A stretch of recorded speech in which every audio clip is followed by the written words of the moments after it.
కాకినాడ కొనైపాలెంలో వేంచేసి ఉన్న శ్రీ అభయాంజనేయ స్వామివారి ఆలయంలో హనుమాన్ జయంతోత్సవ కార్యక్రమాలు ఘనంగా నిర్వహించారు. 5 రోజుల పాటు నిర్వహించిన ఉత్సవాల ముగింపును పురస్కరించుకుని ఆలయం వద్ద భారీ ఎత్తున అన్న ప్రసాద వితరణ కార్యక్రమాన్ని ఏర్పాటు చేశారు.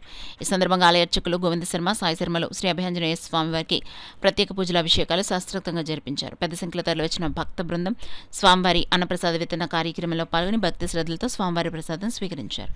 ఈ సందర్భంగా ఆలయ కమిటీ సభ్యుడు జువ్వల సూర్యప్రకాష్ మాట్లాడుతూ గత 30 సంవత్సరాలుగా ఆలయం వద్ద హనుమాన్ జయంతిని వైభవంగా జరిపిస్తున్నట్లు వెల్లడించారు. ఆలయ అర్చకులు గోవింద శర్మ మాట్లాడుతూ ప్రతి ఏటా హనుమాన్ జయంతి ఉత్సవాల ముగింపు సందర్భంగా భారీ ఎత్తున అన్నప్రసాద వితరణ చేపడుతున్నట్లు వెల్లడించారు. ఈ కార్యక్రమంలో ఆలయ వ్యవస్థాపకులు ముమ్మిడి సూరిబాబు, ముద్దాల మల్లేశ్వరరావు, ఆలయ కమిటీ సభ్యులు, స్థానిక ప్రజలు పాల్గొన్నారు. ఆంజనేయ స్వామివారి జయంతి కార్యక్రమం మేము జరుపుతున్నాం. భక్తులందరూ కూడా సహకారంతో ఎంతో శ్రద్ధగా ఈ కార్యక్రమంలో పాల్గొంటున్నారు. ఈ సంవత్సరం కూడా ఎంతో ఆనందదాయకంగా జరిగింది.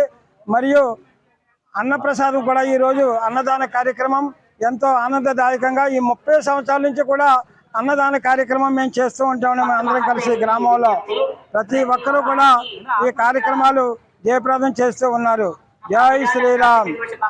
మన ముమ్మిడి సూరిబాబు గారి ఆధ్వర్యంలో మన ధర్మకర్త మన ముమ్మిడి సూరిబాబు గారండి. వీరు ఆధ్వర్యంలో ఎంతో ఘనంగా గత 30 సంవత్సరాల నుంచి కూడా హనుమాన్ జయంతి ఉత్సవాలు వీరి ఆధ్వర్యంలో జరుగుతూ వస్తున్నాయి. ప్రజాధనంతో ఎంతో శ్రద్ధగా ప్రతి సంవత్సరం కూడా మేము ఈ కార్యక్రమాన్ని నిర్వహిస్తూ ఉంటాం. శ్రీ అభయాంజనేయ ఆలయం వద్ద హనుమత్ జయంతి మహోత్సవాల సందర్భంగా హనుమత్ జయంతి 5 రోజులు ముగించుకుని ఈరోజు భారీ ఎత్తున అన్నదాన కార్యక్రమం జరిగిందండి.